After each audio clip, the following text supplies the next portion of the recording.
केदारनाथ से गायब हुआ 228 किलो सोना। दिल्ली के बुराड़ी में केदारनाथ मंदिर को बनाने को लेकर देश के कई जगहों पर विरोध हो रहे हैं। ज्योतिर्मठ के शंकराचार्य स्वामी अभिमुक्तेश्वरानंद ने इसे लेकर बड़ा आरोप लगाया है। उन्होंने कहा, केदारनाथ में सोने का घोटाला हुआ है, उस मुद्दे को क्यों नहीं उठाया जाता है। उन्होंने पूछा, वहां घोटाला करने के बाद अब दिल्ली में केदारनाथ का निर्माण कराया जाएगा, फिर एक घोटाला होगा।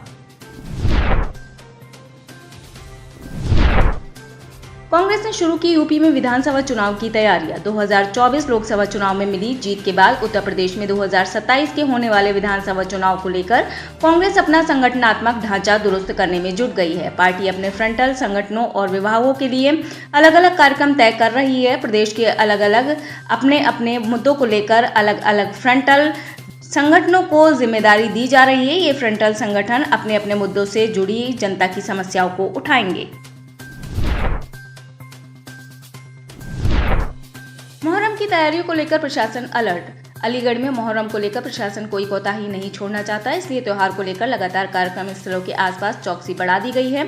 आवारा तत्वों पर पुलिस के द्वारा विशेष निगरानी रखी जा रही है। माहौल खराब करने वाले लोगों को लेकर पुलिस प्रशासन अलर्ट है। कोई भी आवारा तत्व उपद्रव फैलाने की कोशिश करता है तो इसको लेकर लगातार आला अधिकारियों का दौरा कार्यक्रम स्थल पर निरीक्षण करने के लिए लगातार पहुंच रहा है। उसी क्रम में आज भी एडीजी आगरा जोन अनुपम कुलश्रेष्ठ आगामी त्योहारों की सुरक्षा को लेकर उनके द्वारा शाह जमाल करबला का निरीक्षण करते हुए अधिकारी को दिशा निर्देश दिए हैं।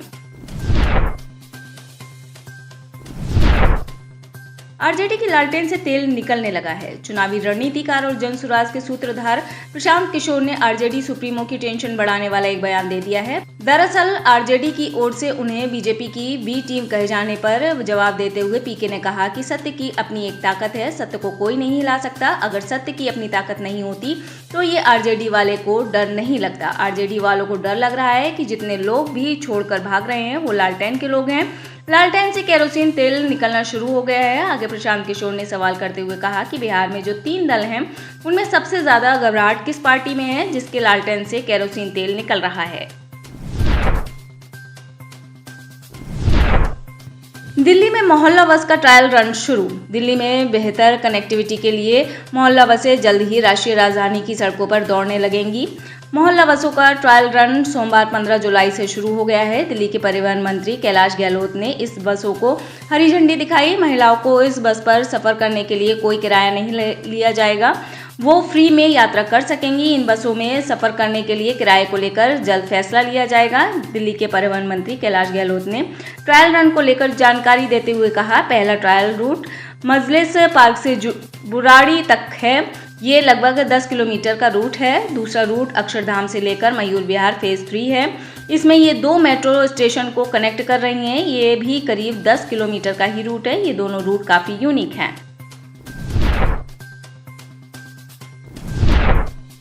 22 जुलाई को नई दिल्ली में सम्मेलन का आयोजन। शंभू बॉर्डर पर चल रहे किसानों के धरने पर किसान नेता सरवन सिंह पंडेर ने कहा कि हमने सीमा बंद नहीं किया, बल्कि हरियाणा सरकार और केंद्र सरकार ने किया है। हम जब तक मोर्चे की मांग पूरी नहीं करवा लेते तब तक प्रदर्शन जारी रहेगा। पंडेर ने बताया कि 22 जुलाई को नई दिल्ली में सम्मेलन का आयोजन कर रहे हैं। संथाल के कोयले से विदेशों में होंगी रोशनी। झारखंड के संथाल परगना में कोयले का भंडार है और इसी कोयले के भंडार का उपयोग कर भारत सरकार राज्य सरकार के सहयोग से झारखंड में विकास की गति तेज करना चाहती है। भारत सरकार कोयले का आयात कर बिजली के उत्पादन में इसका उपयोग करती है। फिलहाल अब झारखंड के संथाल परगना में पाए जाने वाले इस कोयले को न केवल बिजली के उत्पादन में लगाएगी, बल्कि अब यहाँ का कोयला नेपाल, म्यांमार और बांग्लादेश सहित अन्य देशों को इसका निर्यात करेगी। एमपी में नहीं रुक रहा बाघों की मौत का सिलसिला। मध्य प्रदेश में बाघों की मौत का सिलसिला थमने का नाम नहीं ले रहा है। अब राजधानी भोपाल से 35 किलोमीटर दूर चिकलोद के जंगल में एक बाघ का कंकाल मिला है। यह कंकाल 10 से 12 दिन पुराना बताया जा रहा है। इसके संबंध में wild life activist Ajay Dubey ने शिकार से संबंधित सूचना दी थी। बता दें, प्रदेश में बाघों की मौत के मामले में पूर्व सीएम कमलनाथ भी सवाल उठा चुके हैं।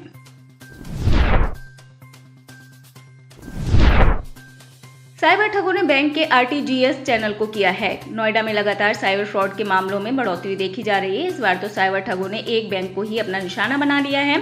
साइबर ठगों ने एक नामी बैंक के आरटीजीएस चैनल को हैक करके करीब 16.5 करोड़ रुपए उड़ा लिए। बताया जा रहा है कि साइबर ठगों ने बैंक के सर्वर के घुसपैठ करके हैकिंग की है। बैंक की तरफ से अब साइबर क्राइम थाने में की गई है, जो पूरे मामले की जांच कर रही है। दरअसल यह पूरा मामला नोएडा सेक्टर 62 का है, जहां नैनीताल बैंक को साइबर ठगों ने अपना निशाना बनाया है। साइबर ठगों ने बैंकों के आरटीजीएस चैनल को हैक कर मैनेजर के लॉगिन पासवर्ड को हैक किया। उसके बाद बैंक से करीब 16.5 करोड़ रुपए अलग अलग 89 खाते में ट्रांसफर कर लिए। जून 2024 में होलसेल महंगाई दर 3.36% रही। खुदरा महंगाई दर के बाद थोक मूल्य आधारित महंगाई दर में भी जोरदार उछाल देखने को मिला है।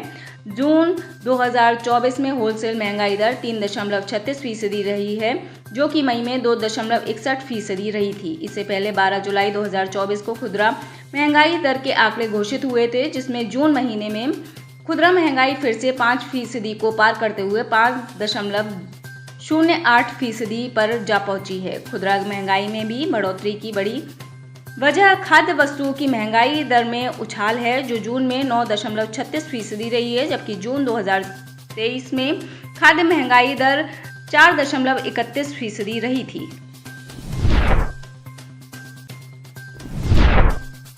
दिलजीत दोसांझ ने कनाडा में रचा इतिहास। भारत के लोकप्रिय सिंगर और एक्टर दिलजीत दोसांझ ने कनाडा की धरती पर कमाल किया है। कनाडा में स्टेडियम को भरने वाली वह पहली पंजाबी कलाकार बन गए हैं। रोजर्स सेंटर में आयोजित उनके शो के लिए सभी टिकटें बिक गई हैं।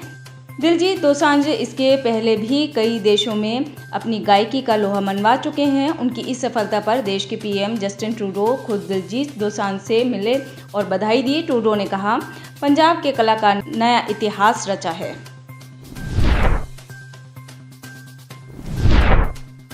बर्मिंघम के नाइट क्लब में गूंजी गोलियों की आवाज। अमेरिका का बर्मिंघम शहर गोलियों की तड़तड़ाहट से एक बार फिर दहल गया है। यह घटना बर्मिंघम शहर के एक नाइट क्लब में हुई है। बर्मिंघम पुलिस के मुताबिक इस वारदात में 7 लोगों की मौत हुई है, जबकि अन्य 9 लोग घायल हुए हैं। सभी घायलों का उपचार किया जा रहा है, जिनमें से कुछ लोगों की हालत गंभीर है।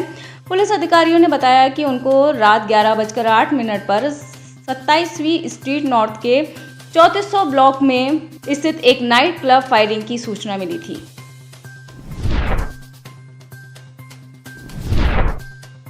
पाकिस्तान के अर्थशास्त्री ने भारत को लेकर कही बड़ी बात। पाकिस्तान के अर्थशास्त्री शाहिद जावेद ने भारत को लेकर बड़ी बात कही है, जिससे पाकिस्तान की सरकार को मिर्च लग सकती है। उन्होंने कहा है कि भारत ग्रोथ के मामले में तेजी से आगे बढ़ रहा है।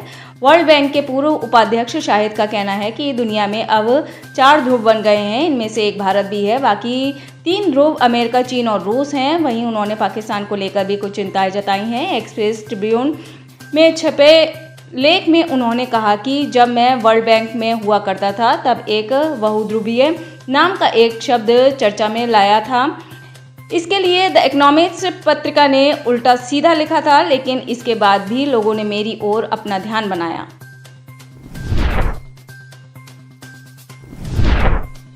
ट्रंप पर चली गोली तो चीन का बड़ा व्यापार। चीन अपनी मार्केटिंग तकनीक को लेकर हमेशा से जाना जाता रहा है। इस देश के लोग अपने बुरे और अच्छे दोनों वक्त में सिर्फ पैसा कमाने की सोच रखते हैं। चीन से एक ऐसा ही मामला सामने आया है, जिससे उसने आपदा को अवसर में बदल लिया। अमेरिका के पेंसिल्वेनिया में ट्रंप पर गोली चली और चीन का इससे व्यापार बढ़ गया। चीन के ऑनलाइन खुदरा विक्रेताओं ने ट्रंप पर गोली चलने के बाद की तस्वीर के साथ टी शर्ट बेचना शुरू कर दिया। इस टी शर्ट पर ट्रंप मुट्ठी बांधकर समर्थकों का हौसला अफजाई करते नजर आ रहे हैं और उनके चेहरे पर खून लगा है। चीन समर्थक केपी ओली फिर से बने नेपाल के पीएम। नेपाल में फिर से केपी शर्मा ओली की सरकार बन गए हैं। पिछले कई महीनों से नेपाल में राजनीतिक उथल-पुथल के बाद उन्हें रविवार को प्रधानमंत्री के तौर पर नियुक्त किया गया था। 72 साल के ओली तीसरी बार नेपाल के प्रधानमंत्री बन रहे हैं। उन्हें चीन का समर्थक माना जाता है। ओली के पिछले कार्यकाल में भारत के साथ रिश्तों में काफी तल्खी आई थी। ओली 11 अक्टूबर 2015 से 3 अगस्त 2016 तक नेपाल के प्रधानमंत्री रहे। इस दौरान नेपाल और भारत के साथ संबंध काफी तनावपूर्ण रहे। ओली 5 फरवरी 2018 से 13 मई 2021 तक नेपाल के प्रधानमंत्री बने। बाद में नेपाल के सुप्रीम कोर्ट ने उनके पद पर बने रहने को असंवैधानिक कहा था। आप इस खबर के बारे में क्या सोचते हैं, हमें कमेंट सेक्शन में बताएं। साथ ही ब्रह्मास्त्र न्यूज को सब्सक्राइब और शेयर भी जरूर करें।